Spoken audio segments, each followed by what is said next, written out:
Bütün qara hərflə verilmiş cümlələrdən hansının mətnin məzmunu ilə əlaqəsi yoxdur? Həmin cümlənin ilk sözü tələb olunur.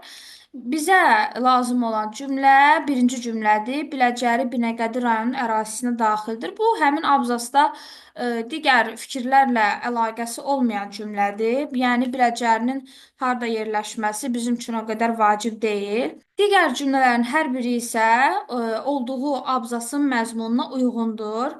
Misal üçün, digər qara hərfli cümlə burada Musa Nağıyev adlı neft ayırma firmasının təsis etdiyi qeyd olunur və buradakı fəhlələrinin sayı 226 nəfərdir. Görünür ki, ardıca gələn cümlə məhz həmin cümlə ilə əlaqəlidir. Və yaxud da üçüncü abzasda balıq sənayesindən danışır. Daha sonra Zaqafqaziya Balıq Sənayesi Cəmiyyətinin təsisçi olması qeyd olunur.